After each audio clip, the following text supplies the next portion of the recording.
Hello friends, welcome back. I am Vivek Singhal from tradingwithvivek.com। और आज हम बात करने वाले हैं बजाज हिंदुस्तान शुगर के बारे में। बजाज हिंदुस्तान शुगर को लेकर मैंने पहले भी दो वीडियोस बनाई हुई हैं। एक वीडियो तब बनाई थी अब से ऑलमोस्ट 10 मंथ्स बैक, अगस्त 17 में, जब इसका प्राइस 8.95 था। और एक वीडियो बनाई थी उससे भी पहले, मीन्स अब से 1.5 years बैक, जब इसका प्राइस 15.2 था। सो 15.2 था प्राइस पहले, और उसके बाद में 7 पॉइंट और 8.95 के आसपास आया, 8.95। तो ऐसा कैसे? क्योंकि जब हमने जनवरी 2021 में इसकी वीडियो बनाई थी तब स्टॉक प्राइस काफ़ी नीचे था। मैं एक बार फिर से डेट एग्जैक्टली देख लेता हूँ, कई बार मिस हो जाता है। जनवरी 22 की बात करें, 3 जनवरी 22। एक बार हम इसकी डेट को फाइनल यहाँ पर मार्क कर लेते हैं जिससे चीज़ें समझ में आ जाएं। जनवरी 22, 3 जनवरी 22, दिस इज वन डेट जब हमने फर्स्ट टाइम इसकी वीडियो बनाई थी। और उसके बाद में सेकंड वीडियो हमने बनाई 17 अगस्त 22। सो 17 अगस्त 22 हम यहाँ पर देखते हैं। This is 17 August 22 and this was the last day. Means जब ये इतना ज़्यादा नीचे गया था। सो जब फर्स्ट टाइम वीडियो बनाई तो ये काफ़ी डिटेल में वीडियो बनाई थी। अच्छे से आप पूरी वीडियो देखोगे, पूरा बिजनेस मॉडल इसमें समझाया था। 26 मिनट लॉन्ग वीडियो थी ये। और उसके बाद में स्टॉक प्राइस ऊपर भी गया और ठीक ठाक ऊपर गया। एक अच्छा खासा गेन भी था, 40-50% का, 50% के आसपास का। यहाँ पर अगर हम एग्जैक्टली देखें तो निकल कर आता है 47% का गेन था। देन उसके बाद में वापस से नीचे आया, और नीचे इसकी कुछ बैड न्यूज थी। Bad news always get created, हमें इस बात का पता है। जब भी कभी ऑपरेटर को माल भरना होता है तो बैड न्यूज आती हैं, और उसके बाद में नीचे जाता है। जब ये बैड न्यूज के साथ नीचे गया था तो मैंने वीडियो बनाई थी, और वीडियो का नाम भी अगर आपको अगर देखना है तो मैंने वीडियो का नाम, जो थंबनेल था, थंबनेल पर लिखा था कि पूरा जो कंपनी है खत्म हो जाएगी क्या। तो इस बात को आप यहाँ पर अगर हम वापस जाएं तो सर्च भी कर सकते हैं, बजाज हिंदुस्तान शुगर खत्म हो जाएगी क्या। It was a question mark. और उस टाइम पर 8.95 का प्राइस था। और यहाँ पर सारे रीजंस मैंने समझाए थे कि किस तरीके से हमें चीजों को समझकर करना चाहिए, सोच समझकर करना चाहिए। Everybody was selling on that day. लेकिन अगर चीजों को समझा जाता तो जो क्लोजिंग प्राइस था 8.95 का, वहां से ऑलमोस्ट 123% का गेन हुआ विद इन 125 डेज। तो मैं इस बात को पहले भी अक्सर समझाता आया हूं, ऑलमोस्ट एवरी टाइम जब भी किसी स्टॉक में बैड न्यूज हो तो बैड न्यूज का यहाँ पर हमें जो ऑपरेटर्स की इच्छाएं हैं, जो मंशा है, जो उनकी विश है, जो वो करना चाहते हैं, जो मैनिपुलेशंस लेकर आना चाहते हैं, उस चीज को हमें समझ में आना चाहिए। हमें समझ में आना चाहिए बिजनेस क्या है, हमें समझ में आना चाहिए इस बिजनेस का प्रोस्पेक्ट क्या है, क्यों ये बिजनेस आगे बढ़ेगा। हमें समझ में आना चाहिए कि ये कंपनी उस बिजनेस की टॉप कंपनी है क्या, मार्केट वैल्यूएशन के हिसाब से या फिर सेल्स के हिसाब से, प्रॉफिटेबिलिटी के हिसाब से हमें लार्जेस्ट देखना चाहिए।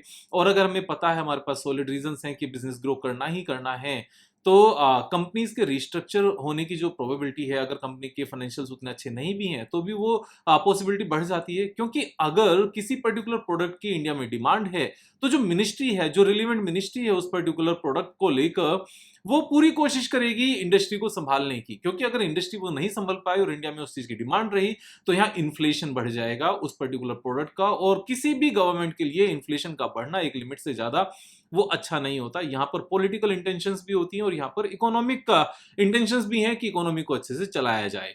तो जब ये सारी बातें समझ में आए, और मैं उनकी वीडियोस भी अक्सर आपके सामने हमेशा लेकर आता हूँ राइट टाइम पर। मैं कोशिश करता हूँ कि जब लोग घबराए हुए हों, उनको समझ में ना आए क्या किया जाए, तो उनको स्टडी के लिए अपने पॉइंट्स उनके सामने रखे जाएं। ऑफ कोर्स हर किसी की अपनी चॉइस है कि 8.95 पर खरीदना था या नहीं खरीदना था, या फिर पहले जो खरीदा था उसको बेचना था या नहीं बेचना था। तो दोनों ही केस में अगर किसी ने पहले ऊपर लिया हुआ था और 8.95 पर जब बैड न्यूज आई तब नहीं बेचा, तो ऑफ कोर्स सभी लोग गेन में आ गए और जितना नुकसान था वो सारा नुकसान होने से बच गया। जो लोग स्टॉप लॉस लगाकर काम करते हैं स्टॉक प्राइस पर, उनके स्टॉप लॉस हिट हो गए होंगे तो कुछ नहीं किया जा सकता। हर किसी की अपना तरीका है। मेरा तरीका प्राइस पर स्टॉप लॉस लगाने का नहीं है।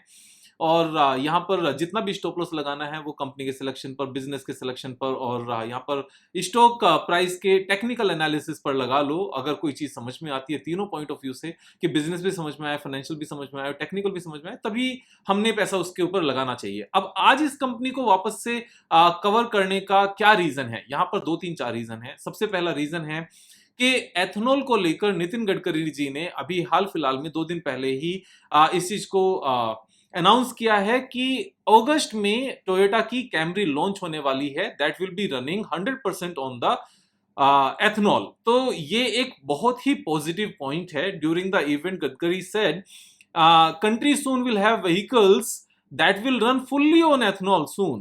While sharing the news, he also revealed that leading car manufacturing company Toyota is all set to turn Camry into a fully ethanol running car, which will hit the Indian market in August, means just after 2 months. And he said by using this energy, it will create 40% of electricity as well. और यहाँ पर एक 15 रुपी पर litre का जिक्र किया गया है। ये पूरी कैलकुलेशन मुझे बिल्कुल भी समझ में नहीं आई।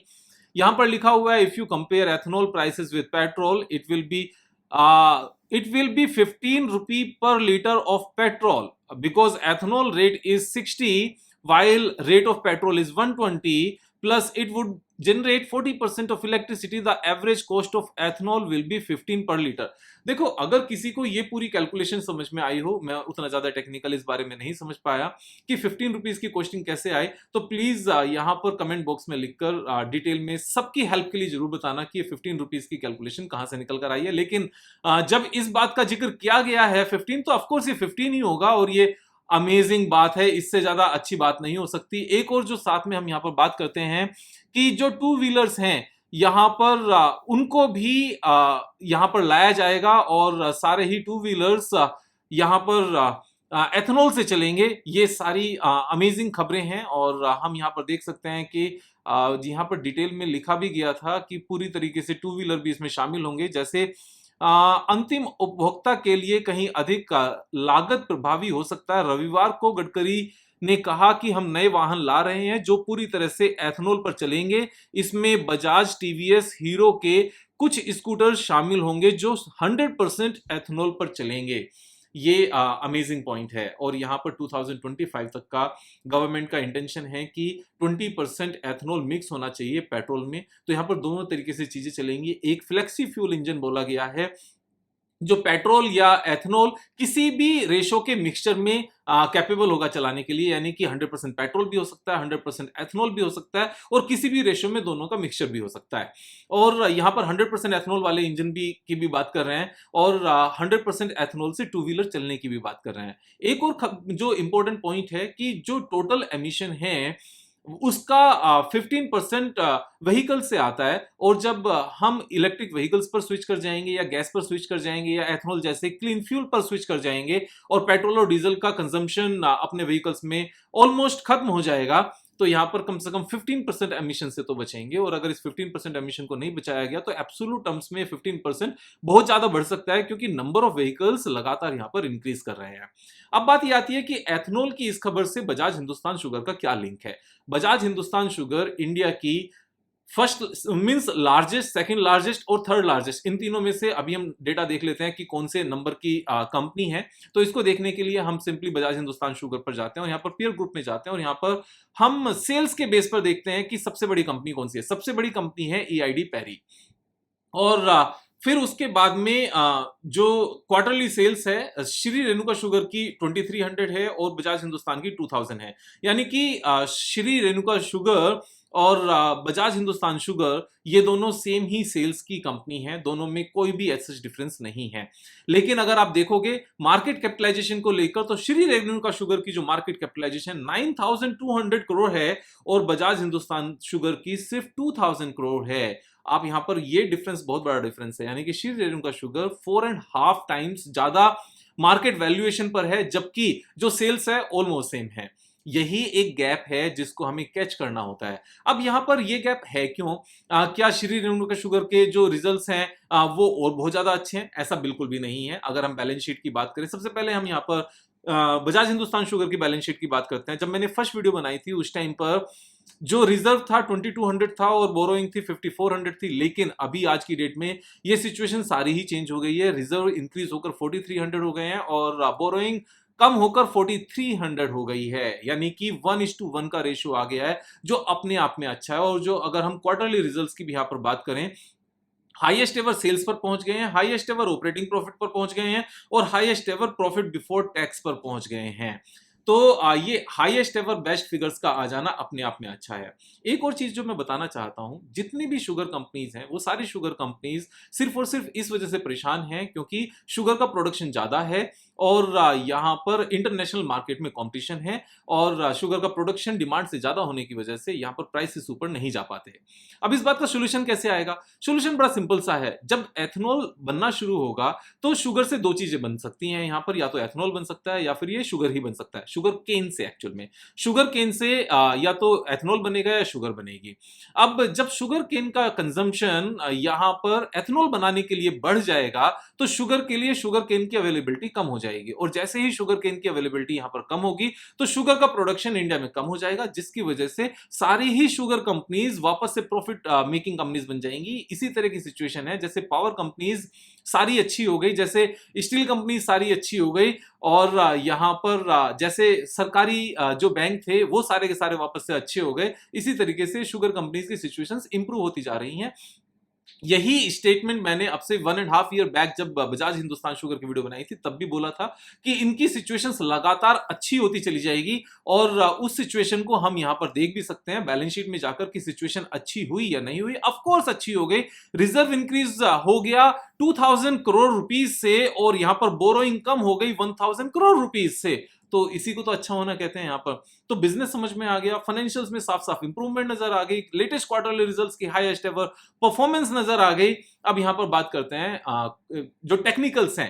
टेक्निकल्स में यहाँ पर 3 इंपॉर्टेंट पॉइंट्स हैं। सबसे पहले मैं सबसे इंपॉर्टेंट पॉइंट आपको बताना चाहता हूं कि जब हम इसको थोड़ा सा लॉन्ग टर्म पर देखते हैं चार्ट पैटर्न को, तो हम इसको वीकली चार्ट पर देख लेते हैं जिससे और अच्छे से समझ में आ जाए, हमें ज्यादा बेटर तरीके से फिर समझ में आएगा। और जब हम वीकली चार्ट पर इसको देखते हैं तो ये एक बड़ा सा reverse head and shoulder pattern नजर आता है। मैं एक बार सारी ही कैलकुलेशंस मींस सारी पेंटिंग्स ड्राइंग्स यहां से हटा देता हूं और इसको पूरे तरीके से डिटेल में वापस से ले लेते हैं। वीकली चार्ट मैंने ओपन किया हुआ है। So this is the left shoulder and this big one is the head and this is the right shoulder that is in making. और इस तरह के इंप्रूव्ड फाइनेंशियल्स के साथ और इंप्रूव्ड बिजनेस कंडीशंस के साथ ये ऑलमोस्ट श्योर होता है कि यहां से ये ऊपर निकलेगा ही निकलेगा। और अगर ये ऊपर इस तरीके से जाता है, और ये क्यों जाएगा ये हम बिजनेस वाइज और फाइनेंशियल वाइज समझ चुके हैं, और टेक्निकल्स में भी छोटे टाइम फ्रेम पर भी देखेंगे। तो इसका जो टेक्निकल टारगेट हमारा निकल कर आता है, ये मैंने गलत ले लिया, रेगुलर चार्ट हमें देखना चाहिए। और रेगुलर चार्ट को जब देखते हैं तो ये टारगेट हमें थोड़ा सा ठीक तरीके से देखना है, और ठीक तरीके से देखने के लिए वापस से इसको थोड़ा सा ठीक करते हैं। यस, अभी वापस हम देखते हैं और इसकी जो डेप्थ है इसको मार्क करते हैं। दिस इज 21.80 रुपीज, और इसको ब्रेकआउट लेवल पर रखते हैं जहां पर ब्रेकआउट आएगा, और इसका टेक्निकल टारगेट निकल कर आता है अपना ऑलमोस्ट 45.95। और 45.95 जब आता है तो करंट प्राइस से लेकर वहां तक जो अपना पोटेंशियल गेन है that is 200% means potential gain. और इसको आने में कितना ज्यादा टाइम लगेगा? मेरे हिसाब से जितनी भी फॉर्मेशन थी वो सारी की सारी फॉर्मेशन यहाँ कंप्लीट हो चुकी हैं, और ये कुछ इसी तरह का चार्ट पैटर्न बनता हुआ नजर आता है जैसे मिर्जा इंटरनेशनल में आया था, जो हमने लास्ट मींस जो लेटेस्ट दिवाली थी इससे पहले वाली दिवाली पर जो हमने स्टॉक कवर किया था, और उसके बाद में स्टॉक प्राइस सीधा 3-4 टाइम्स गया था इन नो टाइम, मींस 1 साल भी पूरा नहीं हुआ था, और बहुत अच्छी रैली आई थी। सेम इसी तरह का यहां पर ये चार्ट पैटर्न बनता हुआ नजर आता है जब सारी ही कंडीशंस इनके फेवर में है, इंक्लूडिंग दिस ह्यूज वॉल्यूम।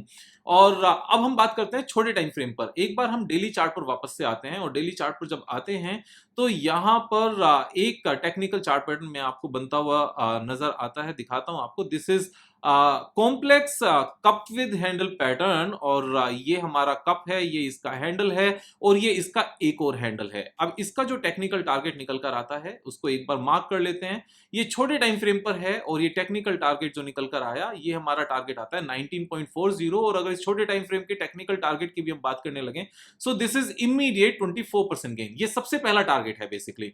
और उसके साथ में एक और यहां पर टारगेट नजर आता है। मैं एक बार सारी ही यहां से कैलकुलेशंस हटा देता हूं, जो हमने ड्राइंग की उसको रिमूव कर देता हूं, और मैं आपको इसमें एक रेंज बनते हुए दिखाता हूं। And this is a beautiful range जो बार बार यहां पर बनती है, और उसके बाद में चार्ट पैटर्न्स ऊपर तक जाते हैं। सो दिस इज 87% की यहां से ओवरऑल रेंज है। अगर हम इस रेंज को देखें तो एक बार हमारा ये वापस से मैं यहाँ पर ब्रश पिक करना है, ब्रश पिक करके this is the first movement जो यहाँ से पूरा टारगेट हुआ, this is the second movement, ये पूरा टारगेट हुआ। उसके बाद में वापस से नीचे आया, this is the third movement जो ये टारगेट पूरा हुआ।